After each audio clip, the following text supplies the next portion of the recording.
भारत के चारों धामों में से सबसे पवित्र बद्रीनाथ धाम। ये सफर 320 किलोमीटर का, पर हर किलोमीटर में भक्ति का फुल ऑन एहसास। एक रूट जो है, जो राइट साइड वाला रूट तो जा रहा है बद्रीनाथ। यहाँ तक पहुँचना जितना मुश्किल है उतना ही रोमांचक भी है, क्योंकि ये रास्ता पहाड़ों के सबसे खतरनाक रास्तों में से एक।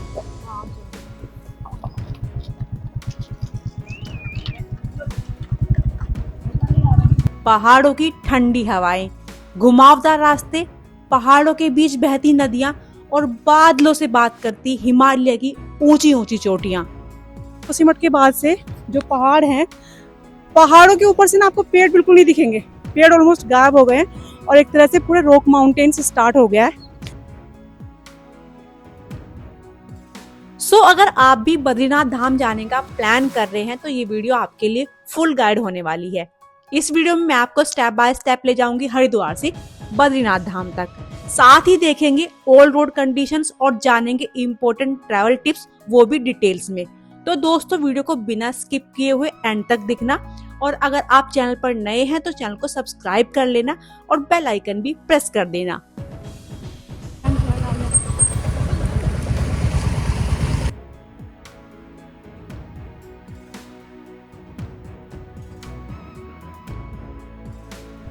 Good morning guys, welcome back to my channel.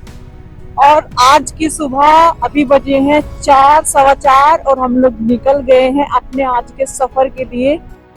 आज की यात्रा का शुभारंभ होता है गंगा जी के द्वार और 4 धाम के मेन गेटवे हरिद्वार से। आपके पास टाइम हो तो यहाँ हर की पैड़ी पर दर्शन भी कर लेना। चलिए यहीं से NH7 रूट पकड़ते हैं। सुबह 4 बजे निकलने का मकसद सिर्फ एक था, ऋषिकेश के ट्रैफिक को अवॉइड करना।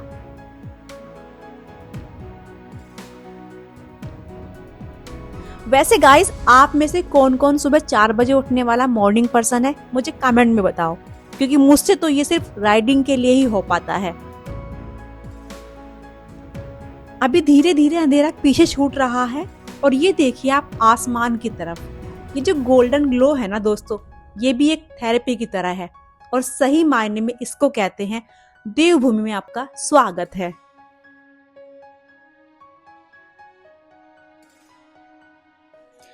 दोस्तों, अभी ऋषिकेश को पीछे छोड़े काफी वक्त हो गया है और अब हम एंटर कर चुके हैं असली माउंटेन टेरिटरी में। और सबसे बेस्ट बात पता है आपको क्या है? रोड एकदम साफ है, नो ट्रैफिक, नो हॉर्न, क्योंकि अभी तक यहाँ पर 4 धाम यात्रा स्टार्ट नहीं हुई है, जो कि 19 अप्रैल से स्टार्ट होने वाली है। रोड स्मूथ है, मूड सेट है और अगला स्टॉप है द होली कन्फ्लुएंस यानी देवप्रयाग, जहाँ अलकनंदा और भागीरथी का मिलन होता है। तो बने रहिए हमारे साथ। और दोस्तों, आप ये जो मेरे सामने देख रहे हो, ये है माँ Ganga bungee jumping point, India का highest bungee jumping point. 200 plus metre की ऊंचाई और नीचे बहती हुई नदी। अगर आपको भी एडवेंचर पसंद है तो बद्रीनाथ जाते वक्त यहाँ रुकना तो बनता है। हवा काफी तेज है और ठंड भी लग रही है। तो अब आप देख रहे हो कहीं धूप का कोई निशान नहीं है, जबकि पीछे मैंने आपको सनराइज दिखाया था, दिन निकल गया था और मौसम तो काफी बैक हो चुका है। बारिश ना जाए, बस यही डर है। एंड फाइनली गाइज, हम लोग पहुंच गए हैं श्रीनगर। हरिद्वार से श्रीनगर का डिस्टेंस अराउंड 106 किलोमीटर है और हमें तकरीबन 3.5 घंटे लगे यहाँ तक पहुँचने में। श्रीनगर गढ़वाल का एक शहर है जो पहाड़ों के बीच में एक बेस की तरह है। हरिद्वार से निकले हमें 3 से 4 घंटे हो गए हैं और यहाँ की रौनक देखकर लग ही नहीं रहा कि हम इतनी ऊंचाई पर हैं। श्रीनगर एक स्टॉप नहीं है, ये एक प्रमोशन की तरह काम करता है हर उस राइडर के लिए जो बद्रीनाथ या केदारनाथ जा रहा होता है। और अगर हम रोड की बात करें तो आप वीडियो में देख ही रहे होंगे, श्रीनगर तक पहुंचने में अभी तक रोड की कंडीशन बिल्कुल बढ़िया है और कहीं भी किसी तरह की कोई परेशानी नहीं हुई है और ना ही रोड पर कोई लैंडस्लाइड वगैरह अभी तक मिला है। और दोस्तों, हमारा अगला टारगेट है रुद्रप्रयाग, जहां से रास्ते 2 हिस्सों में बट जाते हैं। एक केदारनाथ के लिए और एक हमारी मंजिल बद्रीनाथ के लिए।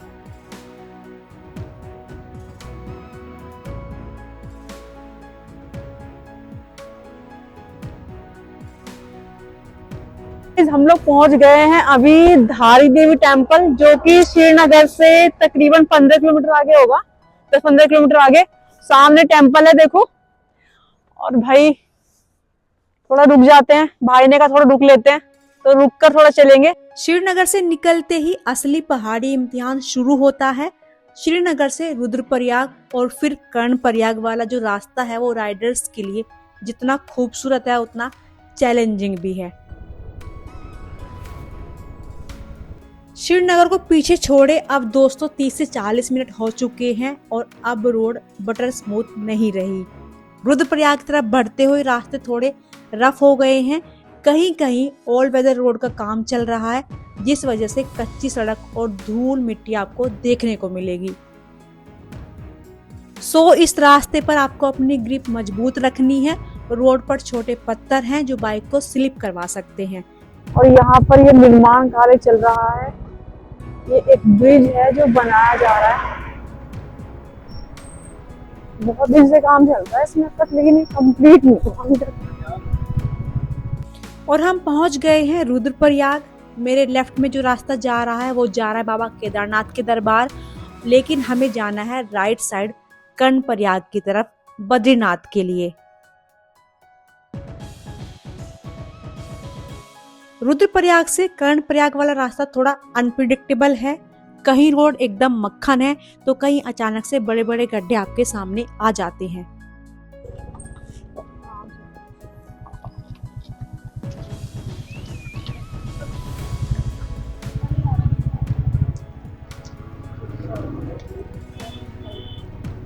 दोस्तों अब ट्रैफिक बढ़ गया है क्योंकि बसेस और ट्रक्स का आना जाना शुरू हो गया है और थोड़ा दिन भी निकल गया है, पूरी तरह ही दिन निकल गया है। इन पहाड़ी मोड़ पर हॉर्न देना बिल्कुल मत भूलना।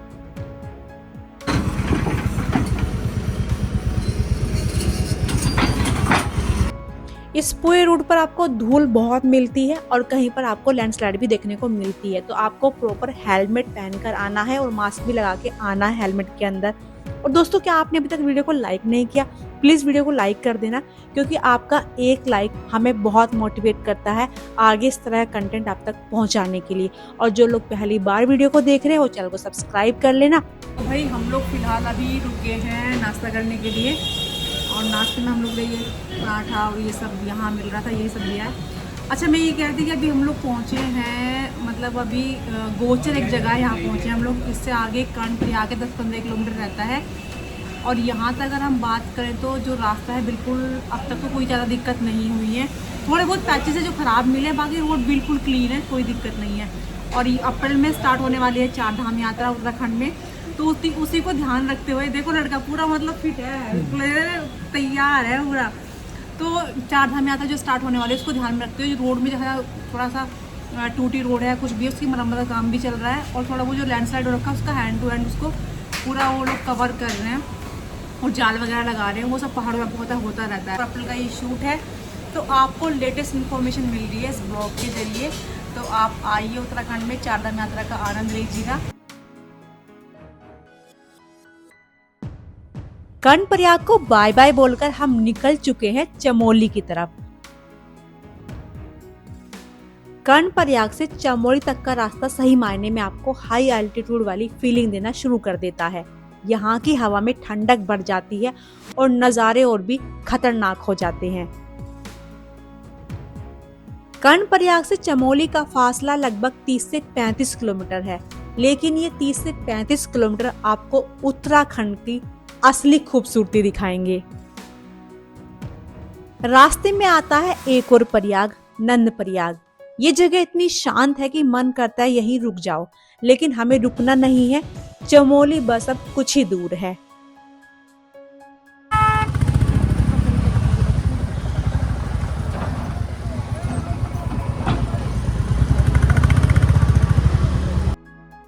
और रास्ते में आते हैं छोटे छोटे गांव। सच कहूं तो यहीं पर सुकून है। इन घरों को देखो, वही पुराना आर्किटेक्चर, वही सादगी, ऐसा लगता है जैसे वक्त यहीं पर रुक गया हो। पर मैं कई बार सोचती हूँ कि ये इतने ऊंचे दिखाई देते हैं, कई बार लोग वहां तक पहुंचते कैसे हैं, और कुछ बिल्कुल ऐसे डाउन में होते हैं। तो हम लोग कभी कभी पहाड़ों पर आते हैं तो हमें देखने में अच्छा लगता है, पर रियल लाइफ में इनकी लाइफ भी काफी डिफिकल्ट होती है। And welcome to Chamoli. ये सिर्फ एक सिटी नहीं है, ये पूरे डिस्ट्रिक्ट का दिल है। यहाँ आकर आपको टेम्परेचर में काफी गिरावट महसूस होगी। चमोली से आगे का रास्ता और भी टफ होने वाला है, क्योंकि अब हम जोशीमठ की चढ़ाई की तरफ बढ़ेंगे। लेकिन आप यहाँ का वेदर देखो, मतलब जैसे ही हम चमोली रेंज में पहुंचे सडनली ठंड बढ़ गई। अब ये राइडिंग जैकेट तो हो गई है फेल, और मुझे लगता है कि हमें अपनी वार्म जैकेट निकालनी पड़ेगी, काफी ठंडा महसूस हो रहा है। पहाड़ों पे राइडिंग करते हुए जो ये बिल्कुल अंधे मोड़ आते हैं ना, एक बार को तो बिल्कुल आदमी सन रह जाए। दोस्तों, क्या आपने भी राइडिंग या ड्राइविंग करते वक्त कभी पहाड़ों पे ऐसे डर महसूस किया है, या फिर ऐसे एडवेंचर को फुल ऑन एंजॉय किया है? सो मुझे कमेंट में बताओ।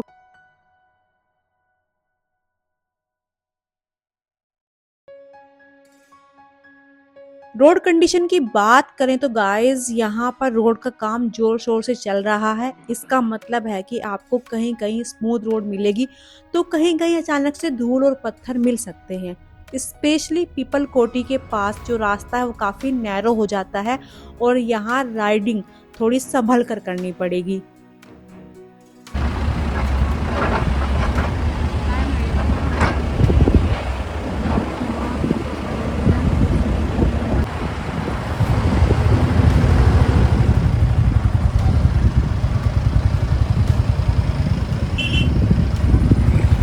पीपल कोटी को पीछे छोड़कर अब हम पहुंच गए हैं उस जोन में जहां से हिमालय का असली रूप शुरू होता है। अब हम बढ़ रहे हैं जोशीमठ की तरफ।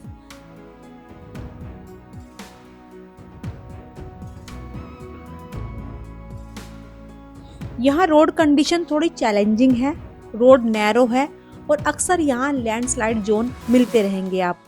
आपको जगह जगह बीआरओ के बोर्ड्स भी मिलेंगे जो आपको अलर्ट रखते हैं। जरा मेरे आसपास देखिए, ये ग्रीनरी, ऐसा लग रहा है जैसे किसी ने पहाड़ों पर हरा ब्लैंकेट उड़ा दिया हो। हवा पहले से कहीं ज्यादा फ्रेश और ठंडी है। ऑक्सीजन थोड़ी कम महसूस हो रही है।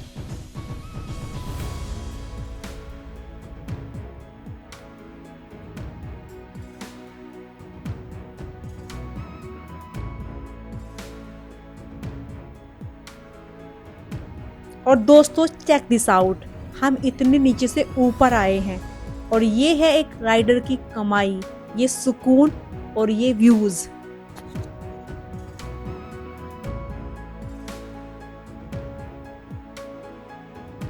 And finally welcome to Joshimath.